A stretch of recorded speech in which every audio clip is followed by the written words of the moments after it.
Hello दोस्तों, नमस्कार। Sai classes में आपका बहुत बहुत स्वागत है। आज का हमारा टॉपिक है सोइल। मिट्टी के बारे में चर्चा करेंगे, क्योंकि मिट्टी जो है कृषि के लिए, हमारे फसल उगाने के लिए बहुत ही ज़्यादा इम्पोर्टेंट है। कहा जाए तो कृषि का एक आधार है मिट्टी। इसके बिना कोई भी कृषि कार्य संभव नहीं है।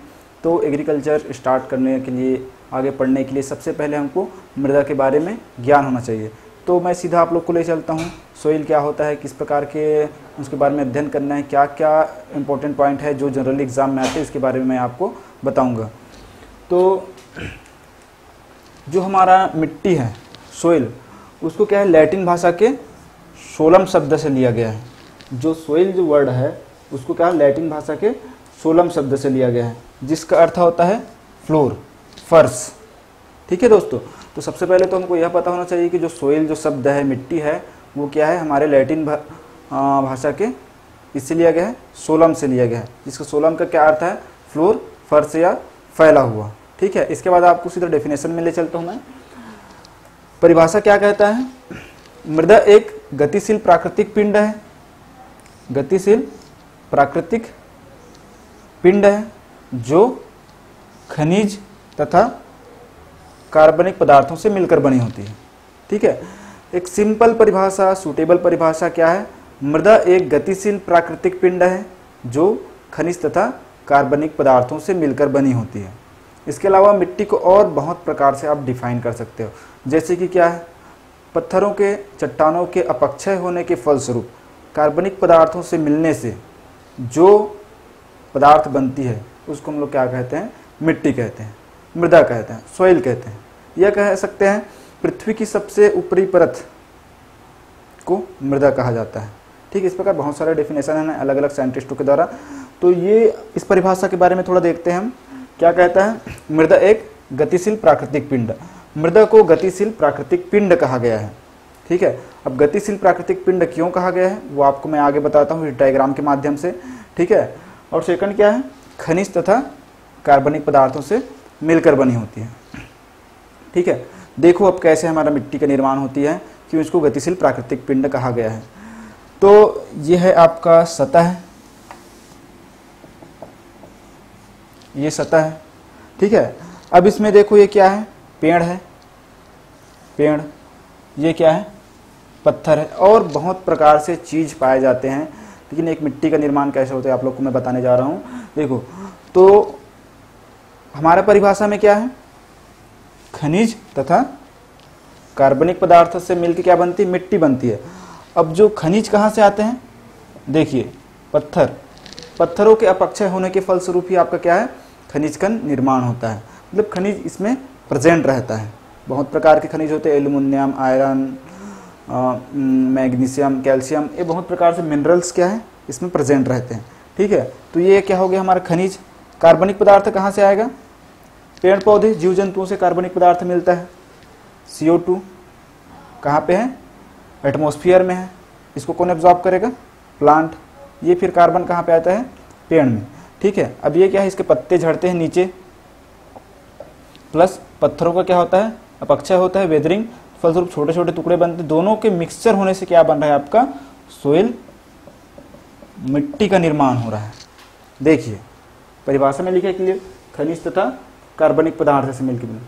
खनिज, पत्थर, कार्बनिक पदार्थ, पेड़ पौधे, जीव जंतु, दोनों के मिलने से क्या बन रहा है आपका, मिट्टी का निर्माण हो रहा है। ठीक है। तो ये है एक परिभाषा, उसके हिसाब से आपको मैंने क्लियर बता दिया है। ठीक है। नेक्स्ट हमारा है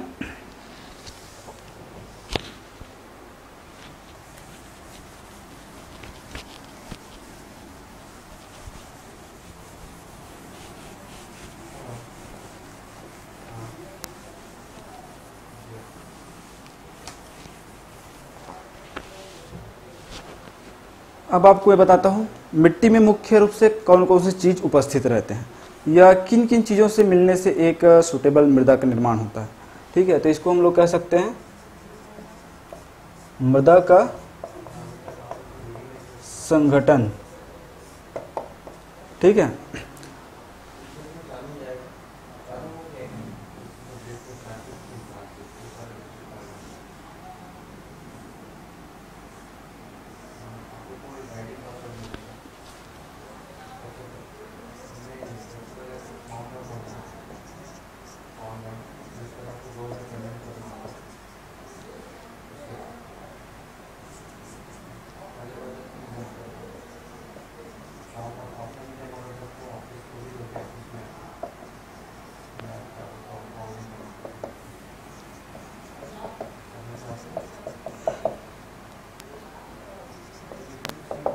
ठीक है दोस्तों, तो एक मिट्टी है, इसमें ये 4 चीज़ उपस्थित रहते हैं मुख्य रूप से।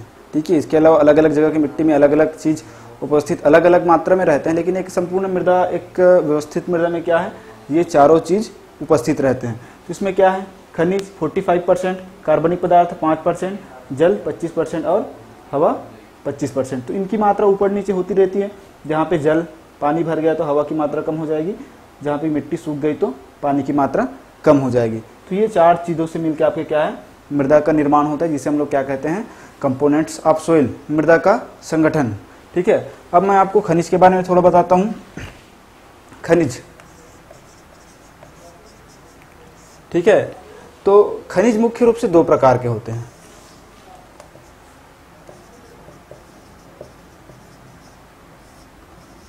प्राथमिक खनिज और द्वितीय खनिज। ठीक है, प्राथमिक खनिज कौन कौन से हैं?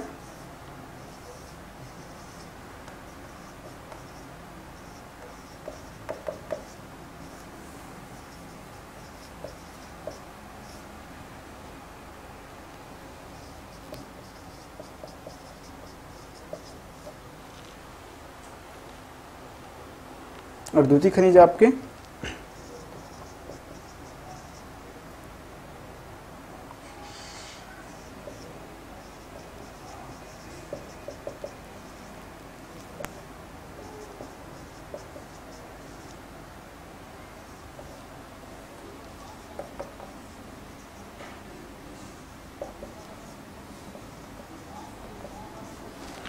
तो ये आपके मुख्य रूप से खनिज को 2 भागों में बांटा गया है। ठीक है, अब खनिज क्या है? खनिज जो क्या है, हमारे जो पृथ्वी के अंदर जो पदार्थ जैसे कि क्या है, एल्युमिनियम है, आयरन है, ये क्या है, एक द्वितीय खनिज की श्रेणी में आ जाते हैं, जो क्या है पृथ्वी के भूगर्भ में पाए जाते हैं। तो इसको 2 भागों में बांटा गया है, प्राथमिक खनिज और द्वितीय खनिज। प्राथमिक खनिज क्या है, जो पहले निर्मित होते हैं, द्वितीय खनिज जो प्राथमिक खनिज के टूटने से निर्माण होते हैं। तो फेल्सफर, माइका, डोलोमाइट, ये आपके प्राइमरी खनिज में आ जाते हैं, प्राथमिक खनिज में आ जाते हैं। द्वितीय खनिज में क्या है, hematite, gibbsite, apatite, silicate clay, vermiculite, montmorillonite, ये इस टाइप की क्या है, सिलिकेट क्ले मिनरल्स आपके द्वितीय खनिज में आ जाते हैं।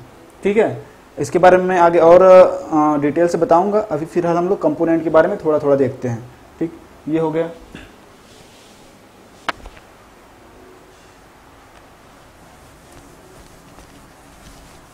इसके बाद हम देखते हैं कार्बनिक पदार्थ।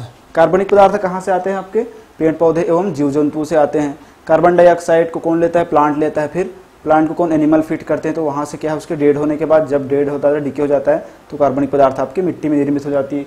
उसी प्रकार क्या है, जल 25% जैसे कि क्या है, ये कहीं पास की मिट्टी ले लिए।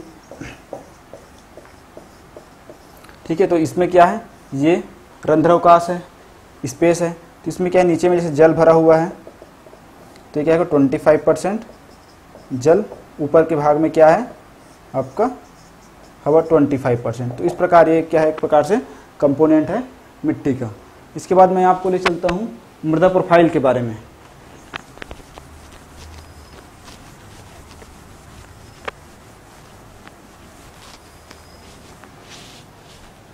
अब हम चर्चा करते हैं मृदा प्रोफाइल।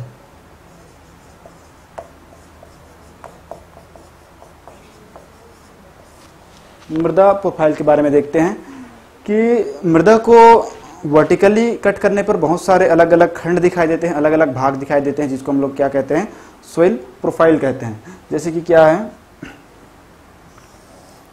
ये मिट्टी को हम लोग यहाँ तक नीचे खुदाई किए हैं,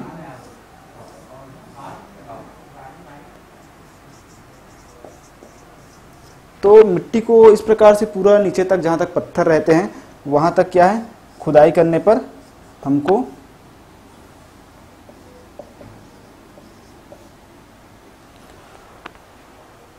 पांच संस्तर, 5 अलग अलग खंड दिखाई देते हैं, जिसको क्या कहते हैं हम लोग, मृदा प्रोफाइल कहते हैं। ये 5 संस्तर आपके हैं, ओ, ए, ई, बी, सी, 1 2 3 4 5, ओ, ए, ई, बी, सी। ठीक है, तो ये आपके क्या है, 5 संस्तर है। कौन कौन से हैं?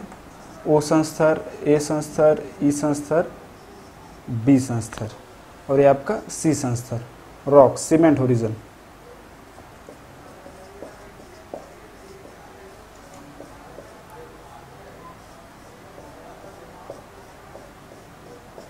ठीक है, ये 5 संस्तर हैं। इसको हम लोग क्या है, मृदा प्रोफाइल। अब ये आपके है ऑर्गेनिक होरिजन। ये है आपका मिनरल्स होरिजन। ये है आपका इल्यूविएशन, और ये है आपका इल्यूविएशन। ठीक है, तो अलग अलग संस्तर को अलग अलग नाम दिया। जनरली पूछा जाता है कि मिट्टी में कितने संस्तर पाए जाते हैं, कौन से संस्तर में कार्बनिक पदार्थ होता है, कौन से संस्तर में मुख्य रूप से मिनरल्स होते हैं, कौन से संस्तर में इल्यूविएशन होता है, कौन से संस्तर में इल्यूविएशन होता है, कौन से संस्तर को पत्थर संस्तर कहते हैं।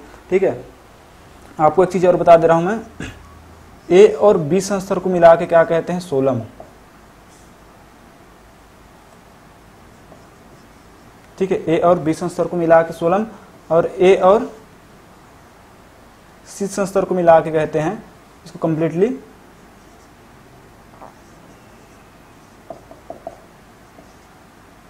रेगोलिथ। ठीक है, तो इसको आप लोग याद रखेंगे, ए और बी संस्तर को मिला के सोलम, ए और सी को मिला के क्या कह रहे हैं हम लोग, रेगोलिथ कहते हैं। ठीक है, अब देखिए ये आपके क्या है, ऑर्गेनिक संस्तर। यहाँ पे क्या रहेंगे, जैसे आपके पेड़ पौधे हैं, जीव जंतुआं वगैरह हैं, जो भी है। कार्बनिक पदार्थ मुख्य रूप से मिट्टी के ऊपर में उपस्थित होते हैं। ठीक है, इसलिए इसको ऑर्गेनिक संस्तर। मिट्टी के छोटे छोटे जो कण हैं, जो पत्थरों के टूट के बने हुए हैं, ये जो कण क्या है, नीचे आते हैं यहाँ पे, इसको मिनरल्स ओरिजिन कहते हैं। ये फिर क्या है, इसके नीचे जाते जाते हैं, इस प्रकार नीचे जाके संचय हो जाते हैं, यहाँ पे आपका पत्थर का निर्माण करते हैं। यहाँ पे इल्यूविएशन, इसको इल्यूविएशन मतलब आपका निच्छालन। इस संस्तर में जो मिनरल्स होते हैं मुख्य रूप से यहाँ से निच्छालित होकर, इल्यूविएशन होकर इस संस्तर में जाके जमा होते जाते हैं, इस संस्तर में जाके जमा होते जाते हैं। इसलिए इसको क्या है, यहाँ से एग्जिट होते हैं। जनरली क्या है आपका, जैसे कि इस आयरन है, एल्यूमिनियम है, ठीक है, ये सब यहाँ से लीचिंग होके, इल्यूविएशन होके नीचे जाते हैं, यहाँ पे इल्यूवियल हो जाते हैं, संचय हो जाते हैं। उसके बाद यहाँ से फिर वो एक सीमेंट संस्तर का निर्माण करते हैं। तो ये आपका क्या है, एक मृदा प्रोफाइल है। ठीक है, इसमें सबसे देखिए क्या कैसे क्वेश्चन आते हैं, मृदा में कितने संस्तर होते हैं, कितने होरिजन होते हैं, 5 होते हैं। कौन से संस्तर को सोलम कहते हैं, कौन से संस्तर को रिगोलिथ कहते हैं, कौन से संस्तर में कार्बनिक पदार्थ होते हैं, किसमें मिनरल्स होते हैं, कौन से संस्तर को। तो इस प्रकार से आपका ये सोइल प्रोफाइल हो गया। हेलो दोस्तों, अब हम देखेंगे मृदा के भौतिक गुणधर्म के बारे में। कौन कौन से मृदा के गुणधर्म होते हैं, ठीक है, तो कौन कौन से प्रॉपर्टीज़ होते हैं। तो 3 मुख्य रूप से हैं आपका, फिजिकल प्रॉपर्टी, केमिकल प्रॉपर्टी और बायोलॉजिकल प्रॉपर्टी। ठीक है दोस्तों, 1 मिनट।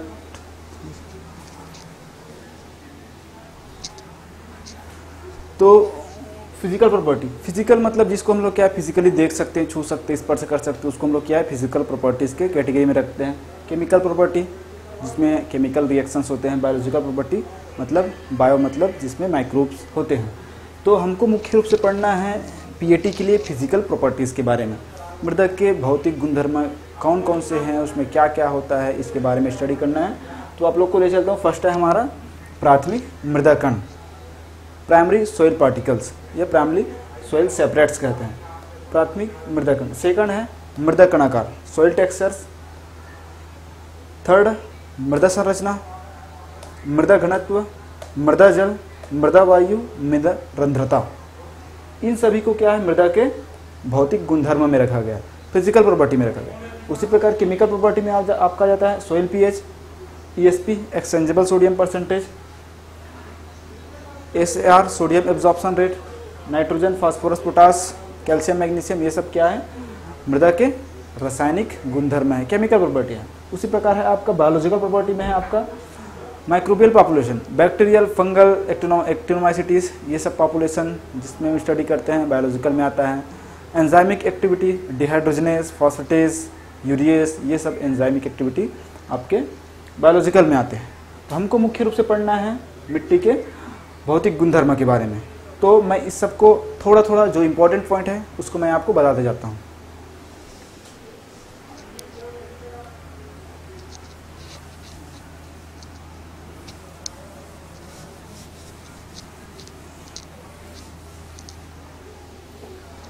तो फर्स्ट देखते हैं क्या है प्राथमिक मृदा कण। प्राथमिक मृदा कण कौन कौन से हैं? प्राथमिक मृदा कण आपके हैं सैंड, सिल्ट और क्ले। इन तीनों को हम लोग क्या कहते हैं? प्राथमिक मृदा कण के नाम से जाना गया है। प्राथमिक मृदा कण मतलब आप जब मिट्टी को हाथ से उठा के देखोगे तो उसमें जो आपको फर्स्ट कण दिखाई देंगे, ठीक है, वो आपके प्राइमरी सोयल पार्टिकल प्राथमिक मृदा कण कहलाते हैं। तो सैंड होता है, सिल्ट होता है, क्ले होता है, सबका अलग अलग साइज होता है। सैंड जिसको इस अरेंजमेंट में करते हैं, सैंड बड़ा होता है, उसके बाद फिर सिल्ट, फिर क्ले, ठीक है। सेकंड है मृदा कणाकार। मृदा कणाकार क्या होता है? प्राथमिक मृदा कणों के सजे रहने के क्रम को, प्राथमिक मृदा कणों के सजे रहने के क्रम को, सॉरी, मृदा कणाकार क्या है? Relative proportion of primary soil particle, प्राथमिक मृदा कणों के सापेक्षिक अनुपात को। प्राथमिक मृदा कण कौन कौन से? सैंड, सिल्ट, क्ले, इनके क्या है रिलेटिव प्रोपोर्शन को हम लोग क्या कहते हैं? मृदा कणाकार कहते हैं, ठीक है। तो मृदा कणाकार में जैसे कि क्या है,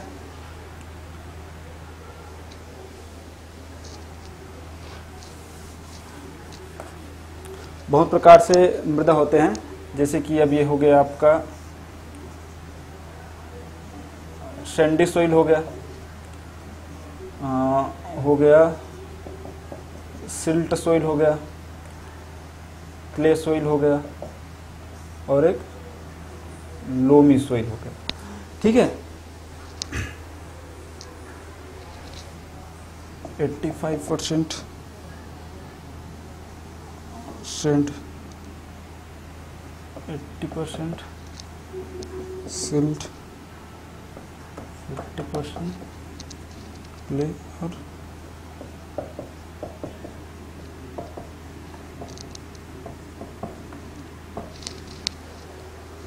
ये देखिए मृदा कणाकार। जैसे कि हम लोग कहते हैं सैंडी सोइल कहते हैं, तो सैंडी सोइल कब सैंडी सोइल होगा? जब उसमें क्या 85% सैंड रहेगा। इसके अलावा और क्या क्या हो सकता है इसमें? हमारा कितना बच गया? 15%। तो उस 15% में आपका क्या है? सिल्ट और क्ले दोनों हो सकता है, तो इसको हम लोग सैंडी सोइल।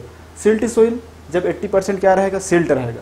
क्ले सोइल जब मोर देन 40% क्या रहेगा? उसमें क्ले रहेगा, तभी वो क्या है आपका क्ले सोइल में आएगा। उसी प्रकार लोमी सोइल।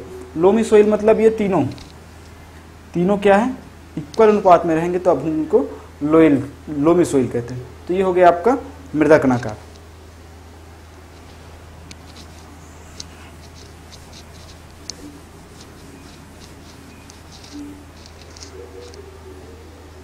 अच्छा, प्राथमिक मृदा कण में एक चीज अब आप लोग याद रखेंगे कि जो क्ले सोइल होता है उनका जो सोइल पार्टिकल है वो रहता है लेस देन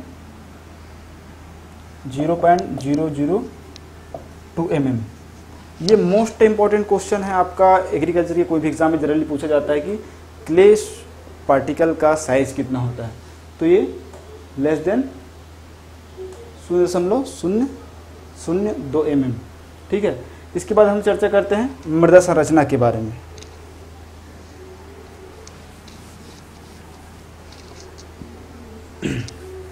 मृदा संरचना क्या है? मृदा कणों के, ठीक है, सजे रहने के क्रम को मृदा कणाकार कहते हैं। मृदा जो कण है सैंड, सिल्ट, क्ले के मिट्टी में सजे रहने के क्रम को मृदा संरचना कहते हैं। ये मृदा संरचना मुख्य रूप से 4 प्रकार की होती है, ठीक है। इसमें आपको ज़्यादा नहीं जानना है। इम्पोर्टेंट सबसे है कि कौन सी मृदा संरचना फसल के लिए सबसे उपयुक्त है। तो आपका है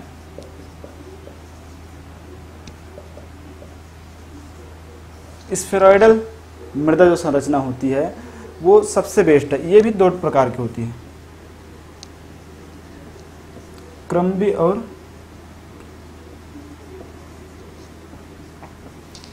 और ग्रेनुलर। तो इसमें भी सबसे बेस्ट कौन सा है? क्रम्बी। तो अगर एग्जाम में आपको पूछता है कि फसल उत्पादन के लिए फसल उगाने के लिए कौन सी मृदा संरचना सबसे उपयुक्त है, तो जो आपके ऑप्शन में रहेंगे, ठीक है। जैसे कि क्रम्बी है, ग्रेनुअल है, प्रिज्मी है, प्लेटी है, तो क्रम्बी। अगर ये नहीं है तो फिर स्फेरॉइडल। तो इसको आप लोग ध्यान रखेंगे। नेक्स्ट है मृदा घनत्व।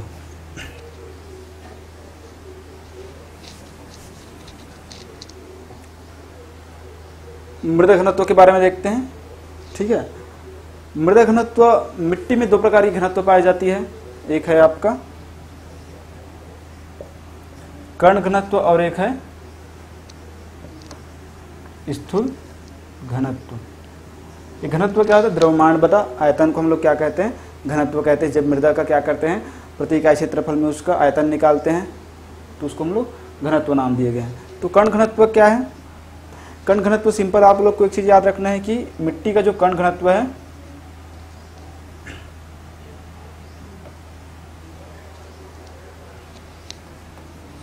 मिट्टी का जो कण घनत्व होता है वो आपका होता है 2.65 ग्राम पर सीसी, ठीक है। और मिट्टी का स्थूल घनत्व होता है 1.33 ग्राम पर सीसी, सेंटीमीटर क्यूब। तो इसको आप लोग याद रखेंगे। कण घनत्व, पार्टिकल डेंसिटी क्या है, तो मृदा का आयतन, सॉरी, मृदा का द्रव्यमान बटे मृदा कणों का आयतन, ठीक है। ये इसका फार्मूला होता है। स्थूल घनत्व का फार्मूला होता है मृदा का द्रव्यमान बटे मृदा का आयतन, ठीक है। तो इसमें आप लोग को ये चीज़ याद रखना है कि हाँ, कण घनत्व इतना होता है, पार्टिकल डेंसिटी, स्थूल घनत्व इतना होता है। इसके बाद है मृदा जल। मृदा में मुख्य रूप से 3 प्रकार की जलें पाई जाती हैं।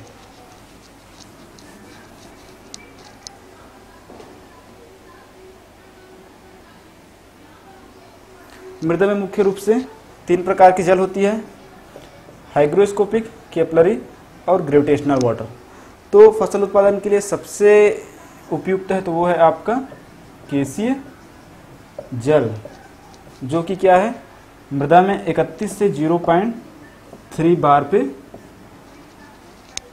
धारित रहते हैं मिट्टी में। तो आप इसको याद रखिए, यही जनरली पूछा जाता है, ठीक। इसके बाद है मृदा वायु। मृदा वायु पे चर्चा करते हैं। ये सब जो इम्पोर्टेंट पॉइंट है उसी को मैं आपको डील कर रहा हूँ। डिटेल से जानना है तो आप PDF में देख सकते हैं, ठीक है। मृदा वायु, मृदा में या फिर एटमॉस्फेयर में क्या है, तो जैसे जनरली कंपोजिशन देखते हैं तो जैसे कि नाइट्रोजन है, ऑक्सीजन है, CO2 है। तो नाइट्रोजन जो मिट्टी में रहता है वो 79%, ये 21.5%, 0.25 टू 0.3%। ये रेशियो है आपका सोइल में एयर का। मिट्टी में क्या है, 78% नाइट्रोजन रहता है, ऑक्सीजन 21%, कार्बन डाइऑक्साइड मिट्टी में कितना रहता है, 0.03%।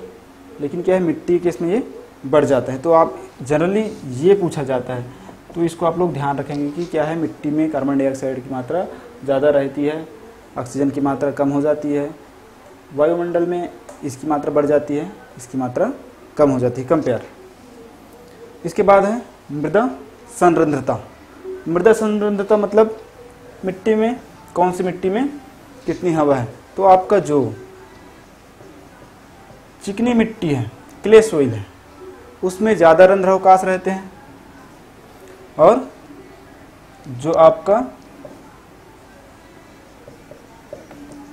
रेतीली मिट्टी है उसमें कम रहते हैं। चिकनी मिट्टी होने की वजह से क्या, उसमें नंबर ऑफ रंध्रावकाश की संख्या ज़्यादा हो जाती है, इसलिए उसमें हवा ज़्यादा रहती है, संरंध्र की मात्रा ज़्यादा रहती है, इसमें कम रहती है। तो ये हो गया आपका मृदा के भौतिक गुणधर्म।